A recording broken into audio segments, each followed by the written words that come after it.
भला हुआ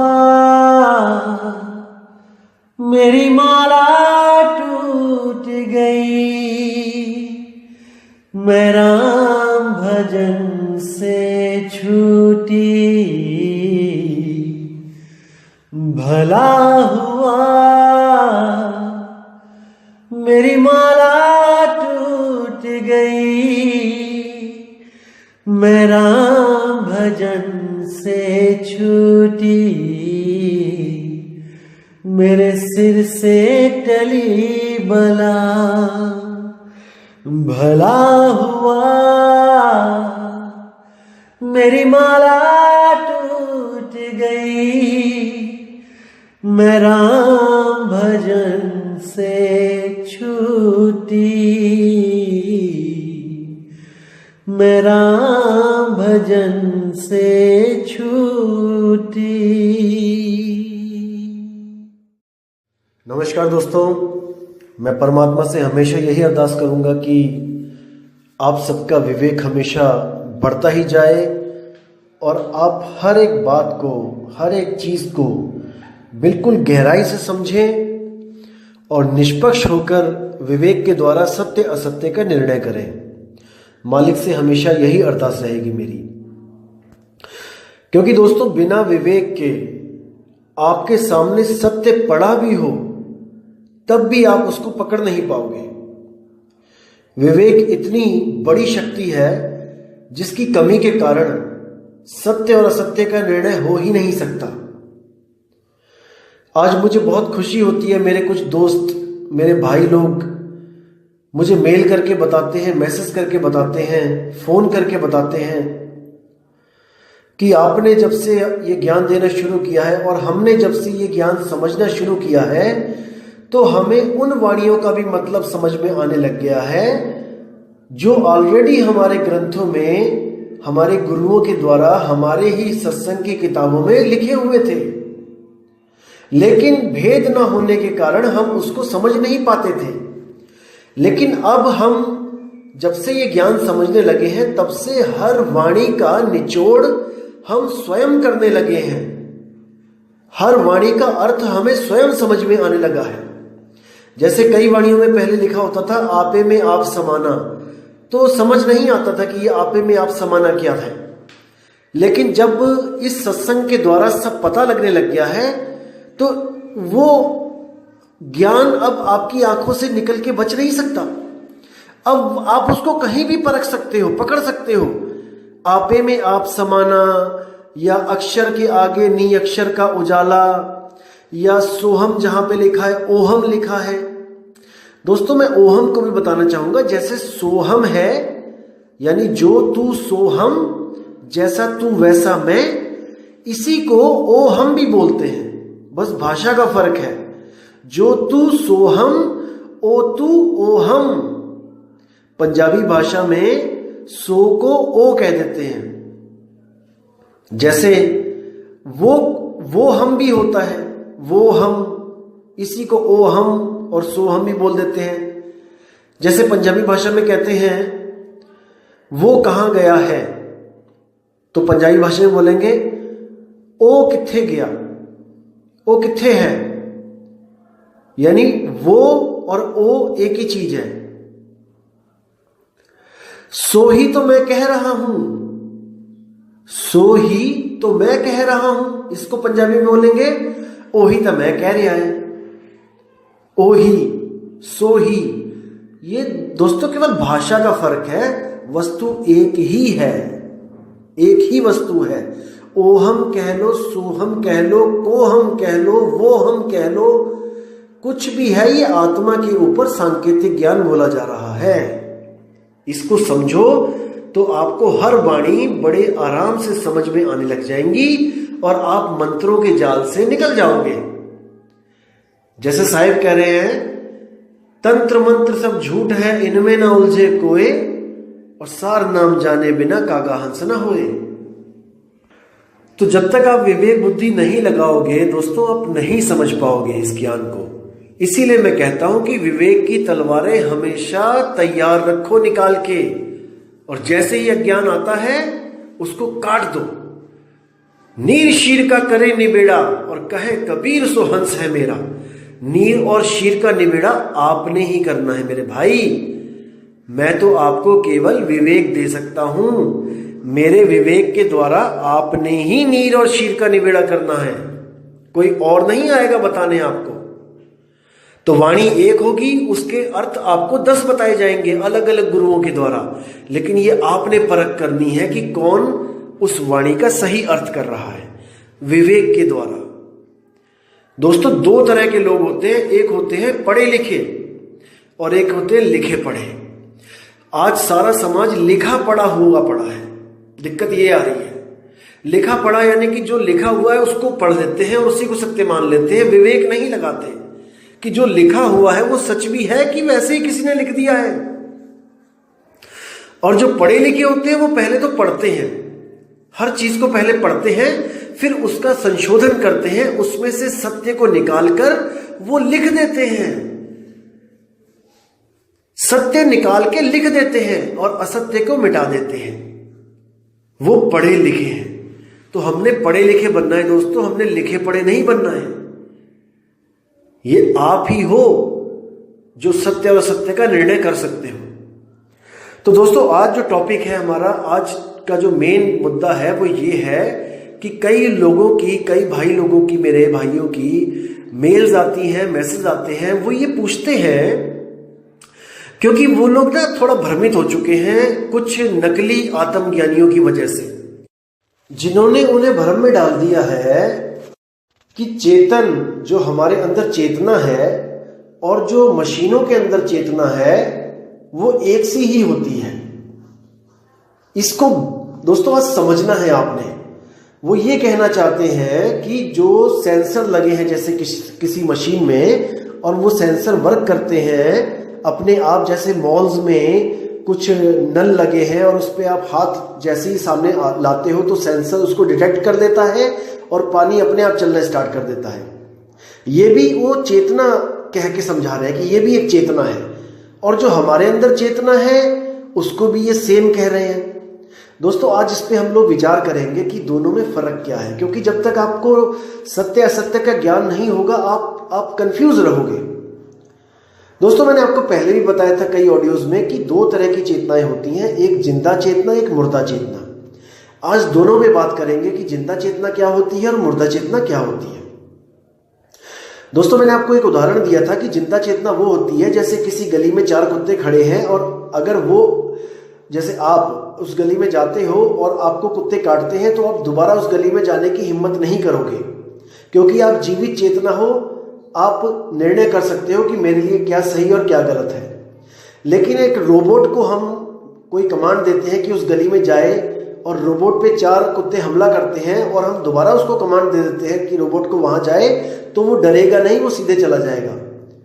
इसको मृत चेतना कहते हैं। चेतना है लेकिन मृत है, मुर्दा है। तो वो कौन सी चेतना है और ये कौन सी चेतना है जो जीवित है, इस पे आज विचार करेंगे दोस्तों।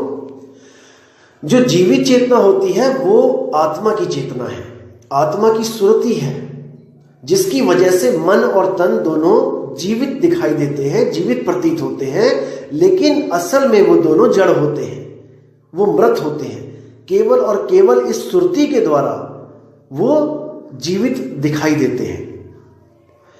तो दोस्तों, ये जो जीवित चेतना है इसको हम कहते हैं सुरति, जो आत्मा का ही एक अद्वितीय अंश है, स्वरूप है। जैसे आप शीशे में देख रहे हो अपनी शक्ल को, तो जो आप देख रहे हो वो सुरति के द्वारा देखा जा रहा है, सुरत के द्वारा।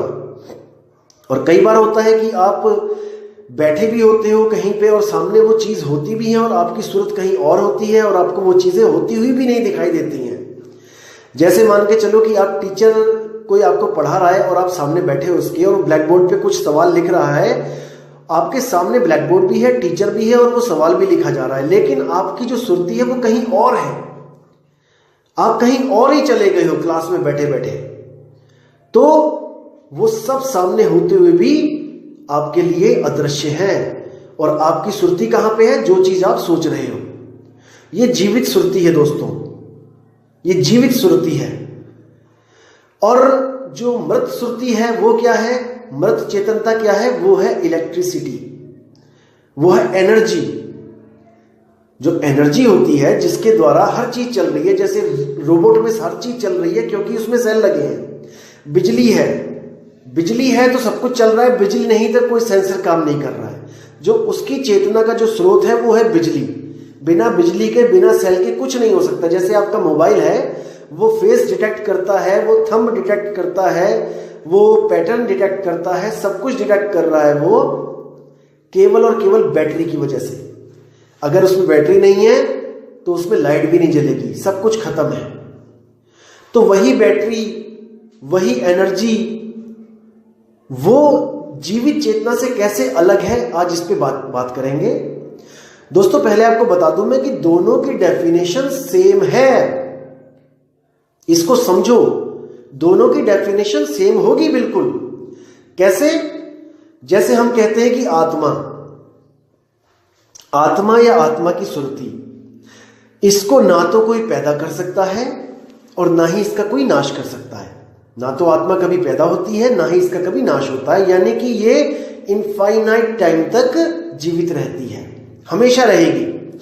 और ये एक रस होती है दोस्तों, इस पे विचार करना कि एक रस, यानी ये हमेशा समान रहेगी, एक सी रहेगी, चाहे कितने युग क्यों ना बदल जाए, चाहे कोई भी शरीर क्यों ना धारण कर लिया जाए, लेकिन ये एक सी ही रहेगी। अब दोस्तों बात करते हैं मुर्दा चेतना पे। मुर्दा जो है एनर्जी, वो उसकी क्या डेफिनेशन है? उसकी भी सेम डेफिनेशन है। Energy neither be created nor be destroy. ऊर्जा को ना तो कभी पैदा किया जा सकता है और ना ही इसका कभी नाश किया जा सकता है, but we can just transform it from one form to another form. यानी हम इसको बदल सकते हैं एक ऊर्जा से दूसरी ऊर्जा में।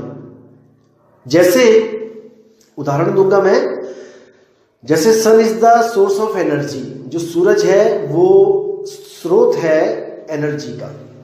सूरज से जो लाइट एंड हीट एनर्जी आ रही है, हमने उस एनर्जी को अपने सोलर पैनल पे, उस पे हिट करवाया, सोलर पैनल लगवाए और उस पे सूरज का जो प्रकाश है उसको हिट करवाया। तो अब जो हीट एंड लाइट एनर्जी है वो कन्वर्ट हो जाएगी किसमें? इलेक्ट्रिकल एनर्जी में। और उस इलेक्ट्रिकल एनर्जी को हम बैटरीज में स्टोर कर लेंगे, जो होगी डीसी, डायरेक्ट करंट। अब इस डीसी को हम इन्वर्टर के द्वारा एसी में कन्वर्ट कर देंगे। तो उस करंट को हम इन्वर्टर के द्वारा जब कन्वर्ट कर देंगे तो वही इलेक्ट्रिकल एनर्जी जब पंखे में जाएगी तो वो मैकेनिकल एनर्जी में कन्वर्ट हो जाएगी, और वही इलेक्ट्रॉनिक एनर्जी जब बल्ब में जाएगी तो वही electronic energy, electrical energy convert हो जाएगी हीट एंड लाइट एनर्जी में। तो इसी तरह ये एनर्जी एक दूसरे में कन्वर्ट होती जाती है और ये कभी खत्म नहीं होती, ये बदलती ही जाती है।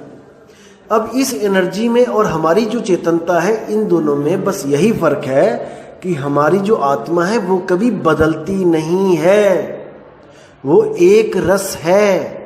और ये जो एनर्जी है ये बदल जाती है। तो कबीर साहब कहते हैं, जो बदले सो माया संतों। जो भी चीज बदल जाती है वो माया है, और जो माया है हमने उसको सत्य नहीं स्वीकार करना है। सत्य वो है जो कभी बदलता नहीं है।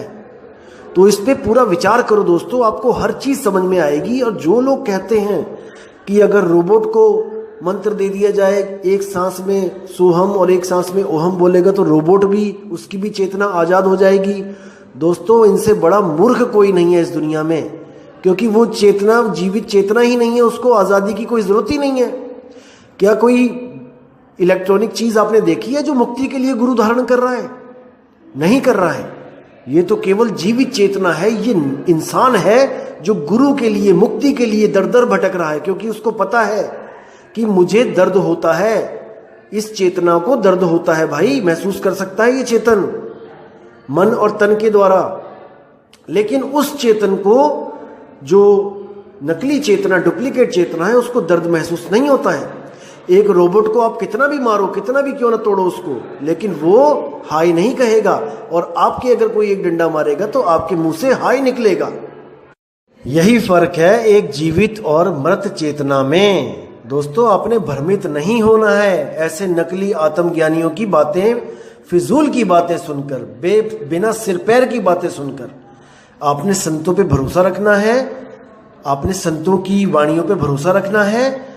और आपको एक चीज और बता दूं कि कई लोग कहते हैं कि देखो ये बाणियां ही पढ़ के सुनाते रहते हैं या ये नकलची हैं। दोस्तों, बाणियां पढ़ने का एक मकसद होता है, जैसे बाणियां लिखने का एक मकसद है।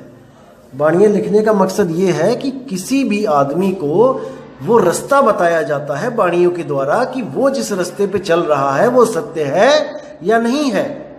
उसको परखने के लिए बाणी लिखी जाती है। बाणियां रटने के लिए नहीं लिखी जाती कि इसको आप रट लो तो आप मुक्त हो जाओगे, नहीं। जैसे कोई नक्शा बनाया जाता है, कोई गाइड वाली किताब लिखी जाती है। जैसे कोई अंग्रेज भारत में आता है तो वो एक किताब खरीदता है, इंडिया गाइड, जिसमें उसको हर प्रदेश के बारे में, हर देश के हर कोने के बारे में, शहरों के बारे में एक नॉलेज होती है। वहां पे रास्ते भी लिखे होते हैं और रूट भी लिखा होता है कि कैसे कैसे पहुंचना है। तो अगर वो केवल किताब पढ़ता रहेगा दोस्तों, वो कहीं जा नहीं पाएगा। किताब तो उसकी हेल्प करेगी सही रास्ता खोजने के लिए।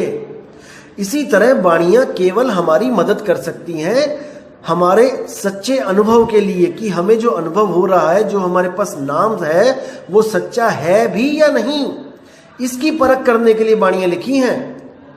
ये एक तरह का नक्शा है जिसके बिना हम मंजिल पे नहीं पहुंच सकते।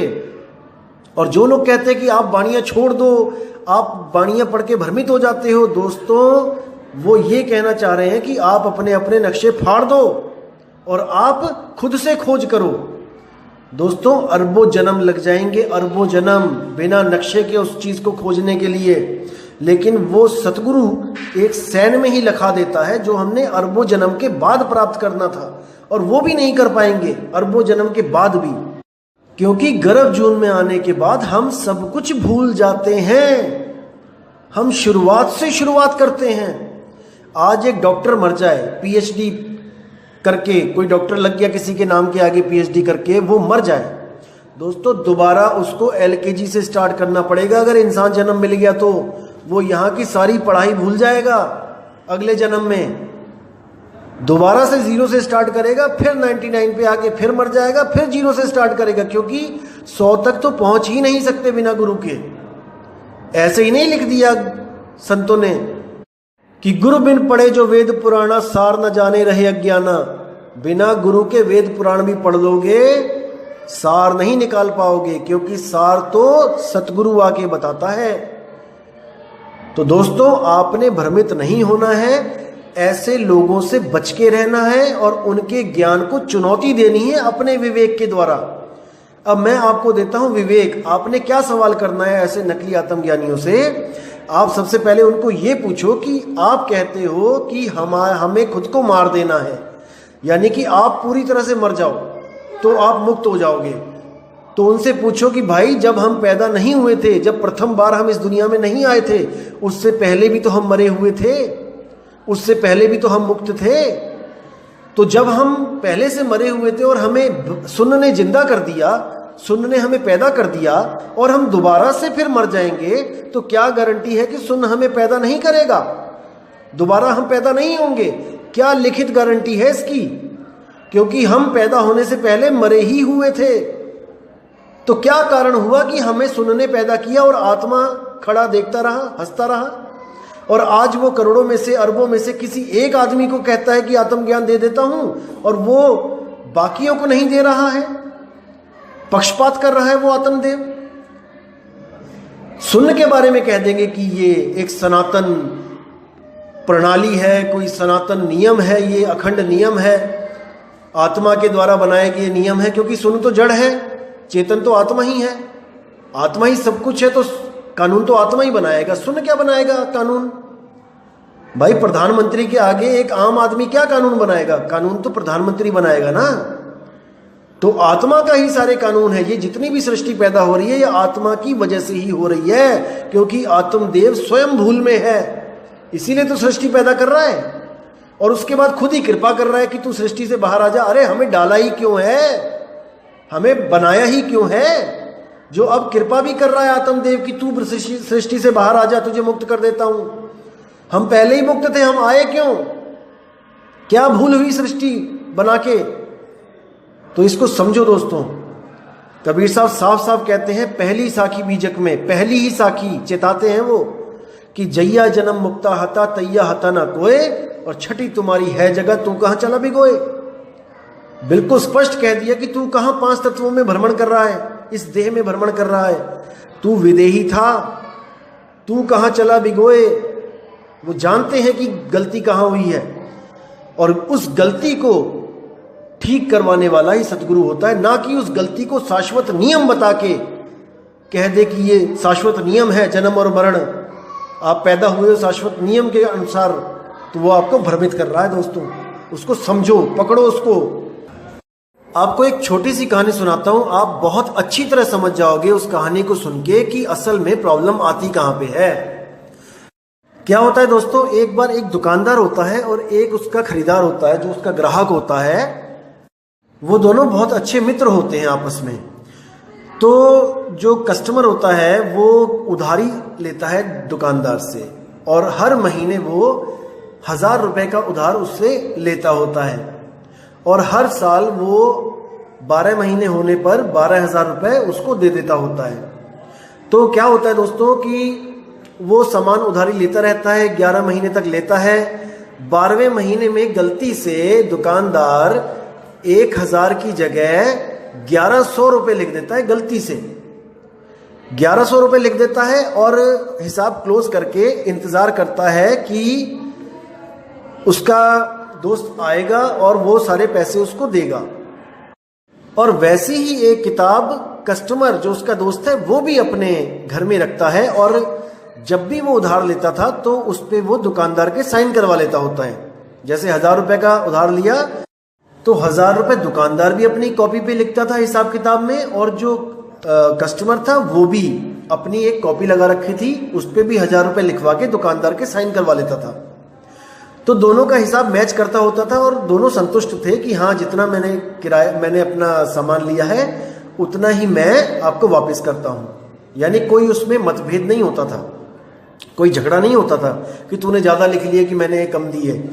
तो होता क्या है कि वो गलती से जो 1100 लिख लेता है, उसी के अगले दिन उसकी मौत हो जाती है दुकानदार की। तो जब कस्टमर आता है दुकान पे हिसाब किताब करने, तो उसका लड़का बैठा होता है दुकान पे। तो उसका लड़का जब उसका हिसाब किताब करता है तो 12,000 की जगह 12,100 रुपए का हिसाब निकलता है। तो कस्टमर कहता है कि नहीं भाई, ये गलत लगाया आपने हिसाब, 12,100 नहीं हो सकता, 12,000 ही हो सकता है, आपने जरूर कोई गलती करी है। तो वो कहता है कोई बात नहीं अंकल, आप अपनी वाली कॉपी ले आना जिसपे आप लिखते थे, तो हम मैच कर लेंगे। उसके पहले क्या होता है कि वो अपनी बीवी से भी कहता है कि इसका हिसाब देखो, कहीं मुझसे गलती तो नहीं हुई है कहीं। तो वो भी जब पूरा काउंट करती है तब 12,100 रुपये आता है। तो वो कहता है गलती तो नहीं निकली। फिर अपने लड़कों से कहता है कि तुम देखो, वो भी हिसाब करते हैं, 12,100 ही आता है, कोई प्रॉब्लम नहीं है, क्योंकि सबका हिसाब तो वही आएगा, कितनी बार भी गिन लो उसको, क्योंकि उनको गलती नहीं पता है कि गलती कहाँ पे हो रही है, वो केवल उस लिखी हुई का हिसाब लगा रहे हैं।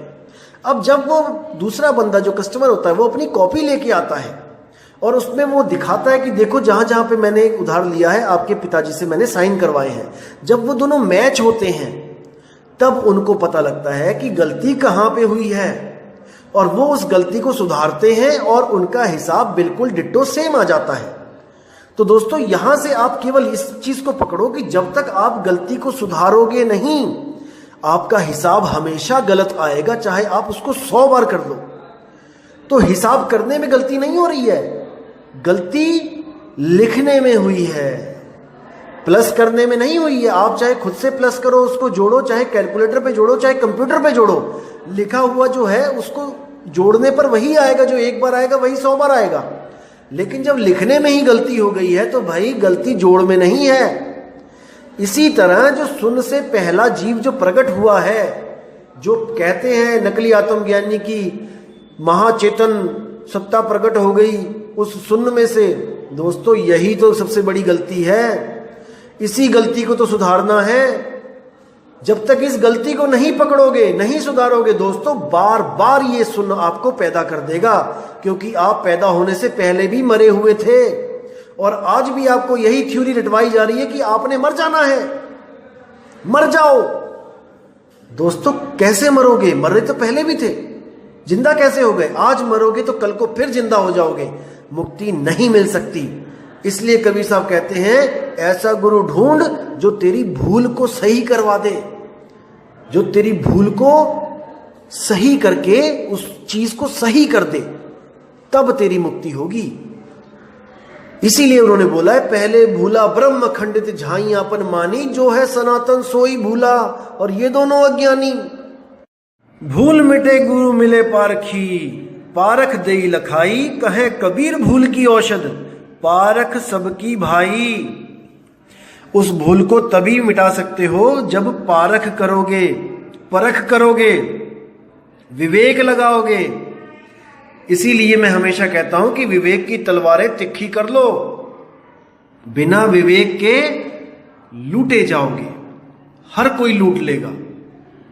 नकली माल भी असली कह के आपको पकड़ा देगा, जैसे बड़े बड़े शहरों में होता ही आया है। चोर बाजार जैसे लगे होते हैं, आप वहां जाओगे, आपको नकली माल असली कह के चेप देंगे और आप उसको लेके घर आ जाओगे और आप नुकसान भरोगे। इसलिए दोस्तों हमेशा विवेक को जागृत रखो, चेत रखो, सचेत रखो अपने आप को, ताकि कोई आपको लूट ना ले। क्योंकि मीठी मीठी बातें और अटपटी बातें करने वाले बहुत से मिलेंगे जो आपको बातों में उलझा लेंगे।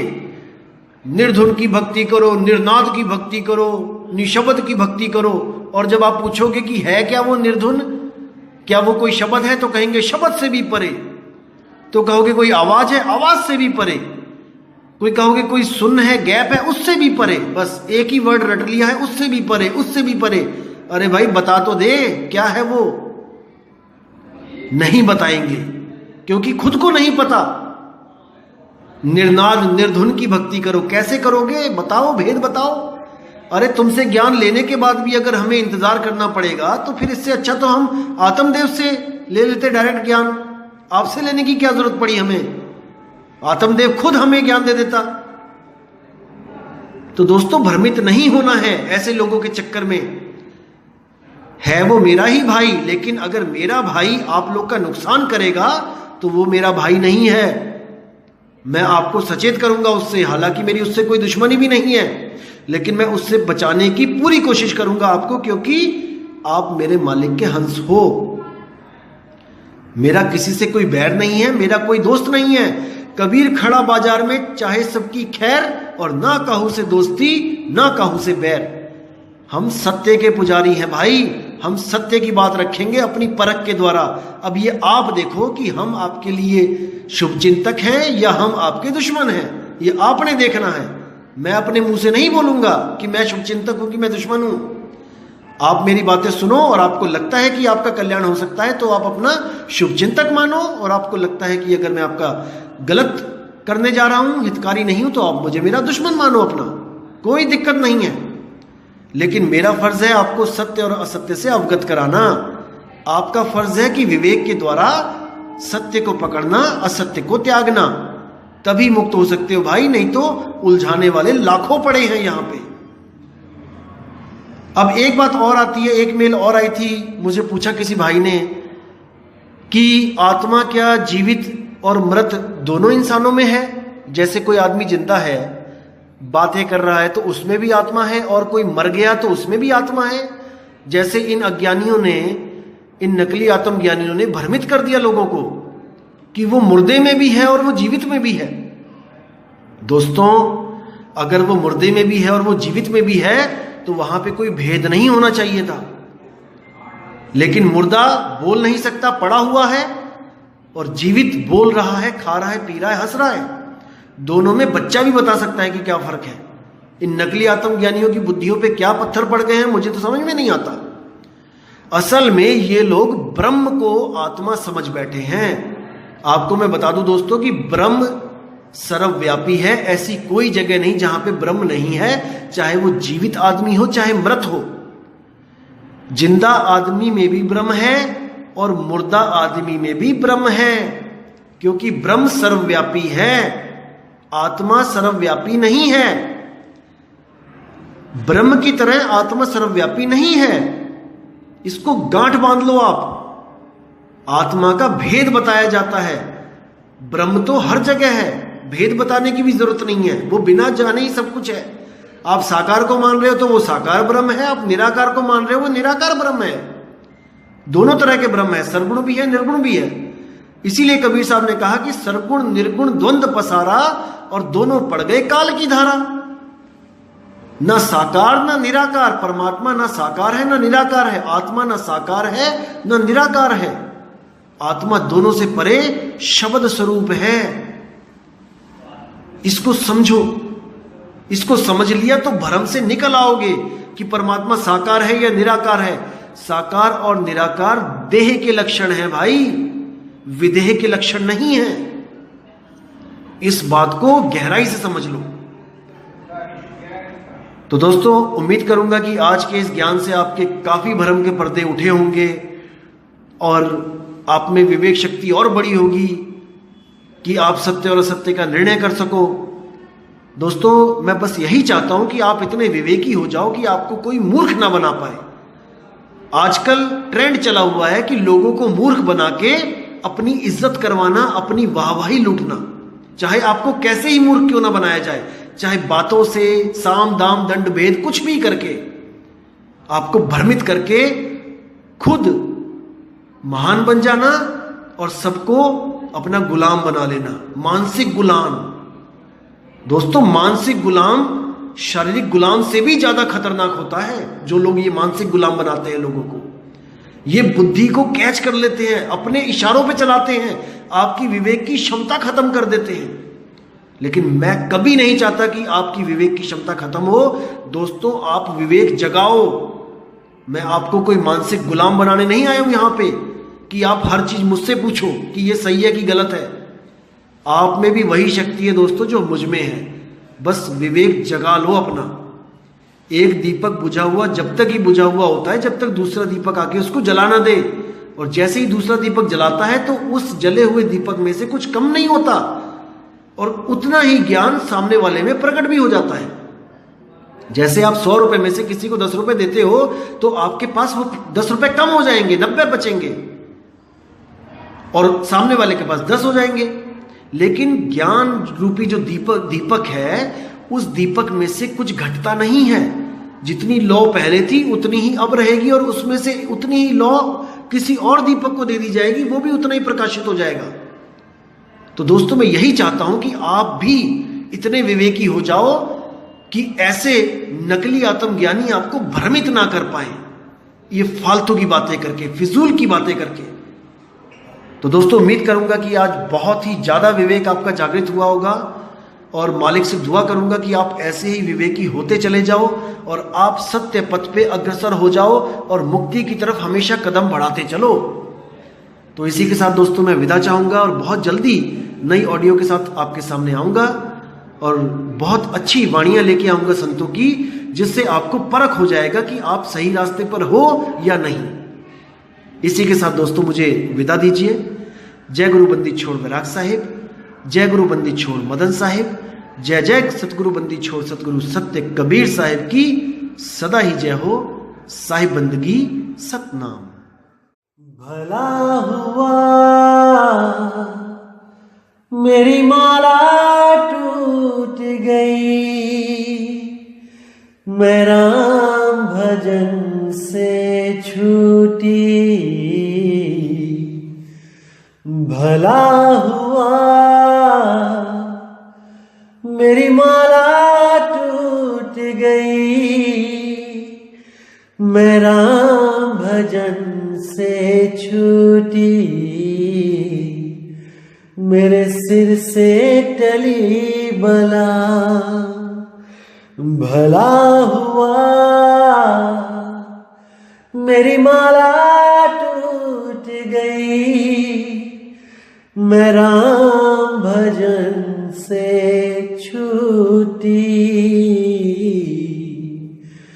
मैं राम भजन से छूटी।